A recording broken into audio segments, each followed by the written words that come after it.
ఆషాఢ మాసంలో పెద్దలు చెప్పిన ఆచారాలు, వాటి వెనుక ఉన్న కారణాలు ఈ వీడియోలో ఉన్నాయి. వీడియోని లాస్ట్ వరకు చూడండి. మొదటిది, ఆషాఢ మాసం రాగానే మన తెలుగు రాష్ట్రాల్లో ఇప్పటికీ పాటించే ఒక అందమైన పద్ధతి ఉందండి. అదే కొత్తగా పెళ్ళైన కుమార్తెను కొంతకాలం పుట్టింటికి తీసుకురావడం. ఈ ఆచారం వెనుక కుటుంబ సాంప్రదాయము, పెద్దల ఆలోచన, కొత్త దంపతులకు విశ్రాంతి కల్పించడం వంటి అనేక కారణాలు ఉన్నాయి.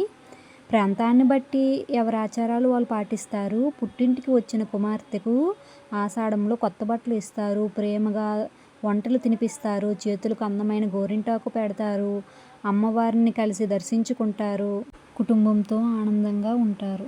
ఈ ఆచారము కొత్తగా పెళ్ళైన వాళ్ళకే కాకుండా పెళ్ళైన ప్రతి అమ్మాయికి ప్రతి సంవత్సరం పుట్టింటికి వెళ్ళే ఛాన్స్ ఉంటే బాగుంది కదా.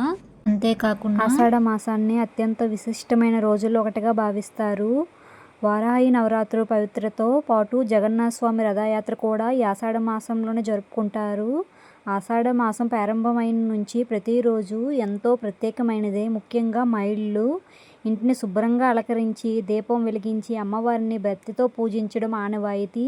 ఈ పవిత్రమైన రోజున చేసే ప్రార్థనలు మన కుటుంబానికి శుభం సుఖాంతులు కలిగిస్తాయని భక్తులు నమ్ముతారు. అయితే ఆషాఢ మాసంలో వారాహి అమ్మవారు ఆరాధనకు ఎంతో ప్రాధాన్యత ఉంది.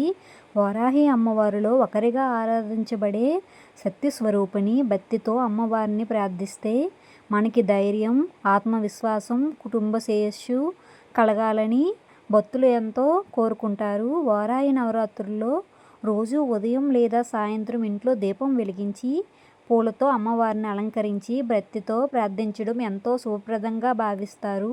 మీకు వీలైతే ఓం శ్రీ వారాహయే నమః అనే మంత్రాన్ని భక్తితో జపించండి.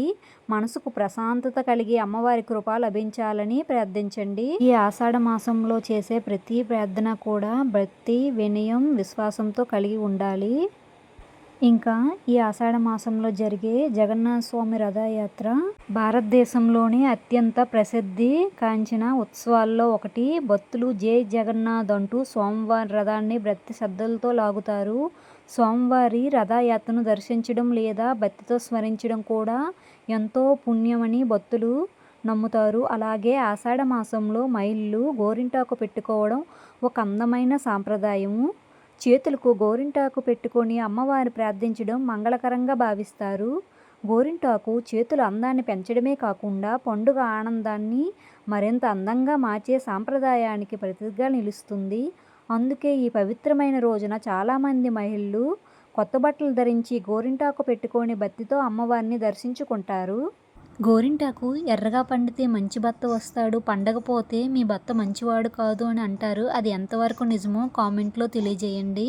మరిన్ని వీడియోస్ కోసం ఛానల్ని సబ్స్క్రైబ్ చేసుకోండి.